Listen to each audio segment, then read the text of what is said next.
बाहर के मंदिर मस्जिदों में जो भटका है वह भीतर के असली मंदिर और मस्जिद से वंचित रह जाएगा।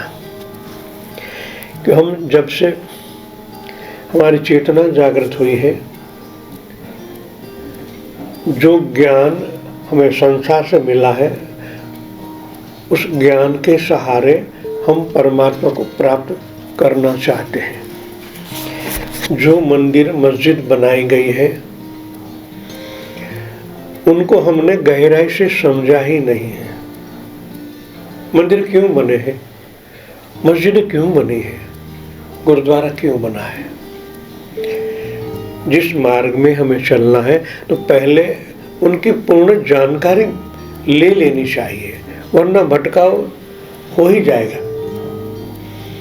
हम मंदिरों में जाते हैं, मुसलमान मस्जिदों में जाते हैं, क्यों जाते हैं? तो भगवान को प्राप्त, खुदा को प्राप्त करने के लिए। मगर अभी कहा इस तरह भगवान का स्वरूप हमें नहीं मालूम है, खुदा का भी स्वरूप नहीं हो तो निराकार चैतन्य है, नहीं मालूम है, और हम चल पड़े हैं मंदिरों में। मंदिरों में टोटली प्रतीक है। जो परमात्मा की झलक है वहाँ नहीं है। जो है बाह्य, जो है मूर्तियाँ हैं जो, और जो मंदिर का स्वरूप है, हम उनको स्थूल आंखों से देखने की चेष्टा करते हैं, इसलिए हमें भटकाव होता है। वहाँ हम पुजारी भी रखते हैं, महात्मा लोग भी रहते, मगर सच्चाई से हमें वंचित रखते हैं। कहते आओ भगवान की पूजा करो, अर्चना करो, इनके पीछे का अर्थ उनका यही होता है कुछ मिले। जो आया है उनको सच्चाई अनुभव कराने की जिम्मेदारी पुजारी की होती है, मगर वो नहीं भूल जाते क्योंकि उन्होंने भी कुछ अनुभव नहीं किया है।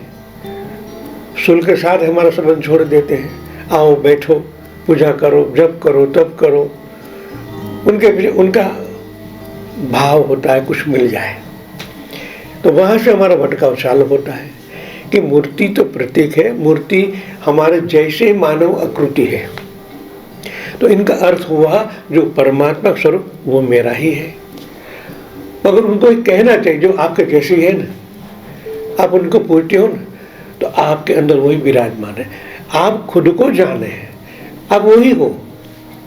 इनके भी दो हाथ है, आपके भी है, उनका भी शरीर, आंखें आपके भी है, और इनके अंदर प्राण भरा है, आपके अंदर भी है।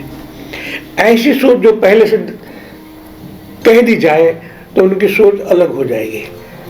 हम तब से जाग जाएंगे, अरे आज तक मैं क्या कर रहा था और भगवान का स्वरूप क्या है। कई जन्मों से मंदिर मस्जिद में जाते, मगर सच्चाई हमारे सामने आती ही नहीं है, इसलिए गुरु के पास जाना पड़ता है। मंदिर एक ऊर्जा का स्रोत है, उनको भी वो समझाना चाहिए। उनकी जो बनाया है उनके पीछे का कारण यह है कि परमात्मा कॉस्मिक एनर्जी पावर है, आप वहां जाओगे तो अनुभव होगा। मूर्ति प्रतीक है, मगर मूर्ति के बाहर का जो आवरण है, मंदिर का जो ढांचा बना है, वो ऊर्जा का स्रोत है। कॉस्मिक एनर्जी पावर को किस तरह आप पर अवतरित किया जाए, आप वहां ध्यान लगाओ, बैठ जाओ, आंखें बंद कर दो, तो आपको कभी कुछ न कुछ झलक मिल जाएगी। ऐसा तो प्रतीत होगा, हाँ मंदिर जाने से कुछ आनंद मिलता है, आनंद ही हमारी स्रोत है, हमारी खोज है। मगर उनको कहना चाहिए जो आपको अनुभव हुआ ना, परमात्मा का स्वरूप यही है, तो हमारा भटकाव बंद हो जाएगा, हम उनके पीछे लग जाएंगे, क्योंकि जो उसने अनुभव किया है वही हमें ऐसी पहचान करवाए। यही आनंद है परमात्मा का स्वरूप। जो आपका संकल्प पूरा होता है तो वही परमात्मा प्राण स्वरूप है। शुरुआत से हमें कहा जाए तो हमारा भटकाव बंद हो जाए, मगर आज तक वो रास्ते पर हम चले ही नहीं, क्योंकि हमें जो जिसकी जिम्मेदारी है उन्होंने हमें कभी कहा ही नहीं। इसलिए यहाँ कहा गया है कि बाहर के मंदिर मस्जिद जो भटका है वो भीतर के असली मंदिर से वंचित रह जाएगा। ये भी मंदिर है, मन मंदिर कहते हैं, और मन मंदिर में ही परमात्मा चितलाई में है, चितालय में वही जो बैठे हैं चित्र स्वरूप। ऐसा किसी ने कहा नहीं कि बाहर के मंदिर की बजाय आप अपने अंदर मन में उतरे, बैठे यहाँ, और जो अनुभव ये आपका आनंद का अनुभव होता है वो आप आंख बंद करके अनुभव करें। असली मंदिर तो यही है, चलता फिरता चलता बोलता हो, वही तो मंदिर है। वह कभी परमात्मा को नहीं पा सकेगा। और धन को खोजने वाले बाहर खोजते हैं और ध्यान को खोजने वाले बाहर खोजते हैं, दोनों बाहर खोजते हैं। धन के खोजने वालों को क्षमा किया जा सकता है, ध्यान के खोजने वालों को क्षमा नहीं किया जा सकता। धन तो बाहर है, ध्यान तो बाहर नहीं है। पद खोजते हो, प्रतिष्ठा खोजते हो, बाहर ही खोजनी पड़ेगी। परमात्मा खोजना है तो भीतर खोजना पड़ेगा। और भीतर कोई हिंदू है कि भीतर कोई मुसलमान है, भीतर कोई ईसाई है, न कोई जैन है, न कोई बुद्ध है, न कोई सिख है, न पारसी है। भीतर तुम निर्मल हो, निराकार हो, भीतर तुम विशेषज्ञ रहित हो। न तुम ब्राह्मण, न तुम शूद्र, न तुम स्त्री, न तुम पुरुष, न तुम गोरे, न तुम काले। भीतर तो तुम बच्चे ही नहीं, जवान भी नहीं, बूढ़े भी नहीं। भीतर तो तुम शाश्वत हो, समयतीत हो, कालातीत हो। और भीतर का ही स्वाद मिले तो परमात्मा का स्वाद मिले। ऐसा जब हमें कोई कहे, पुरोहित कहे, पुजारी कहे, कोई वडील कहे, कोई सिद्ध महात्मा कहे, तभी हमारी आंखें खुलती है कि ये सत्य तो यही है। और उन्होंने कहा है, और ऐसे कई काम भी हमारे किए हैं, तो सत्य तो वही है।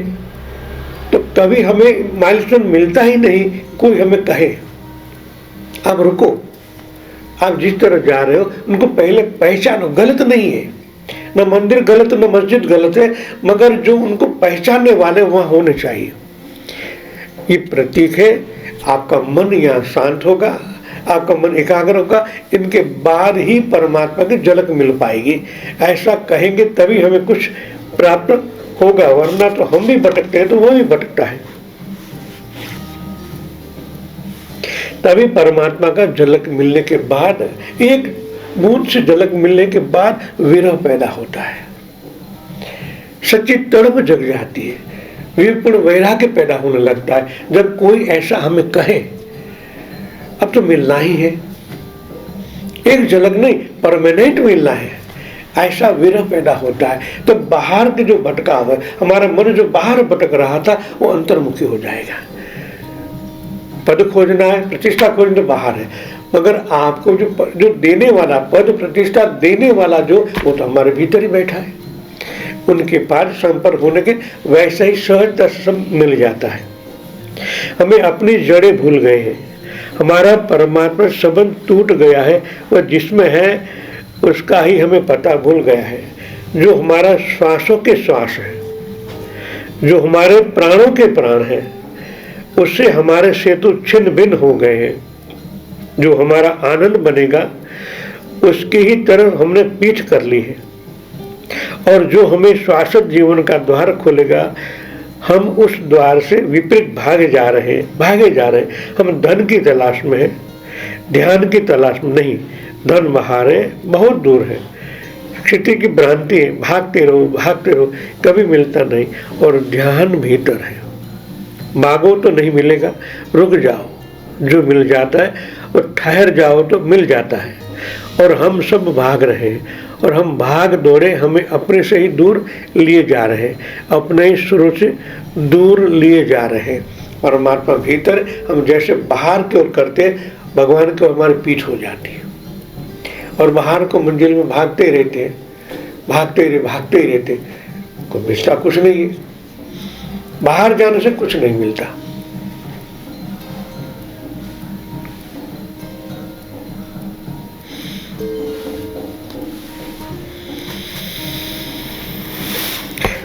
हम तुमसे कहा है, ये सबसे कहा है, उन सबसे कहा है, परमात्मा के विपरीत जी रहे हैं और विरह में तड़प रहे हैं। समझ में भी नहीं आता कि विरह किस बात का है।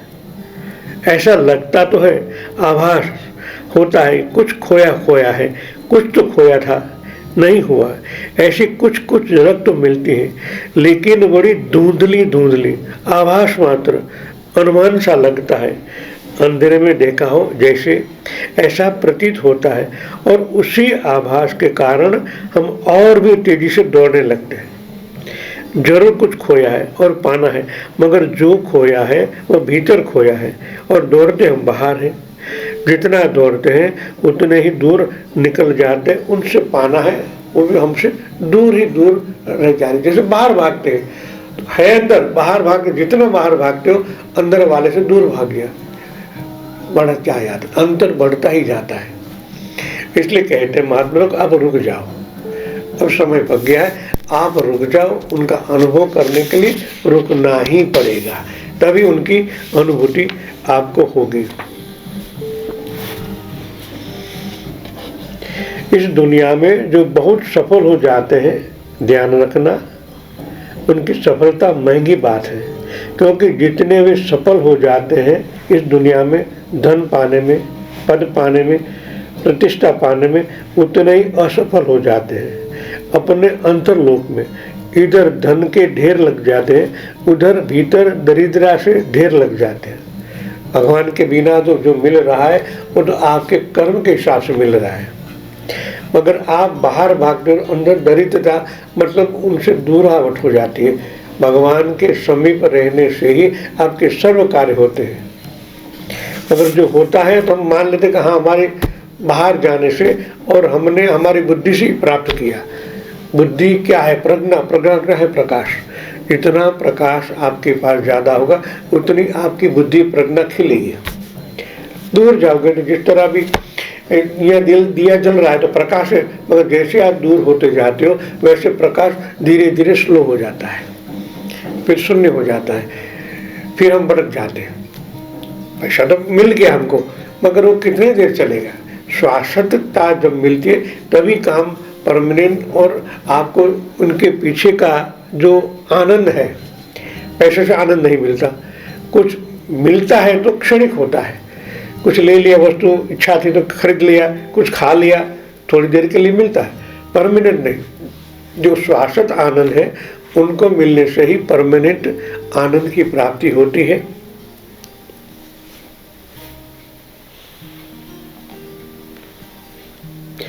मंदिर से अर्थ है तुम्हारे देश से, क्योंकि इसी मंदिर में तो परमात्मा विराजमान है।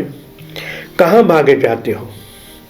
जिस तरह हम मूर्ति को पूजते, क्या मूर्ति हमारे अंदर रह सकती है? रह सकता है तो प्रकाश है, सच्चाई तो वो है, मगर हमने उसको मान लिया है कि नहीं यही भगवान है। ये भगवान होते तो आपके अंदर होते, आपके अंदर जो ज्योति विराजमान वही परमात्मा का स्वरूप। ऐसा मानने से ही आपके तार एक साथ जुड़ जाते हैं। किसे खोजने निकले हो? अनंत से तो खोज रहे हो, मिला नहीं। जरूर कोई बुनियादी चूक हो रही है। जो भीतर हो उसे बाहर खोजोगे तो कैसे पाओगे? मंदिर हो तुम और तुम्हारा तथाकथित पंडित पूरे तुम्हारे देह की निंदा से संलग्न है। सदियों से उनका एक ही काम है, तुम्हारे देह की निंदा करें, तुम्हें देह का शत्रु बनाए, कि तुम्हें बताएं कि देह के कारण ही तुम परमात्मा से टूटे हो। तो ये देश नाश होने, ज्ञानी लोग ऐसे कहते हैं कि ये देश तो नाश होने, उनको उनके साथ न जुड़ा जाए। मगर जो देह मंदिर है वही तो परमात्मा के कण कण में बसे हुए, तो हमारे ये अरबों कोशों में वही तो है। तो उनकी सच्चाई से हम उनको दूर ले जाते हैं। ज़्यादा ज्ञानी लोग होते क्या, ये तो नाशवंत है, उनके साथ मोह न रखो। एक हिसाब से सच बात है, परिवर्तनशील है, मगर जो परिवर्तनशील है उनके अंदर तो वो बसा हुआ है। तो पहले उनको प्राप्त करें, उन देह को रक्षा करें। देह के साथ जब एक होंगे तभी तत्व के साथ जुड़ पाओगे। ये शरीर भी 5 तत्वों से बना है, 15 तत्व बनाया किसने? तो उसने तो बनाया, उनसे तो पल रहा है। 5 तत्व चलता कैसे? तो अंदर जो ज्योति है उनसे भी चल रहा है। तो जैसे उनके साथ जुड़ोगे तो धीरे धीरे आप उनको भी प्राप्त कर लोगे। सीधी बात तो ये है, मगर हम उनको भटक देंगे तो भूल जाओ, ये शरीर नाशवंत है। कोई नाशवंत तो है, पूरी दुनिया जानते, आज तो कल गिरेगा, मगर अब तो है, एक क्षण तो है। वो चलाने वाला कौन है? कैसे चलता है? थोड़ा ऐसी सोच करने से भी आप उनके नजदीक जाने लगते हो। 5 तत्व, फिर उनके तन्मांतर है, फिर तन्मांतर चलाने वाले, और धीरे धीरे आप वहां तक पहुंच जाओगे। तो ये सच्चाई को जाने, भागना नहीं, बस उनको समझो, सोचो, तो आपको इस देह के द्वारा भी परमात्मा प्राप्त हो सकता है। जय सच्चिदानंद।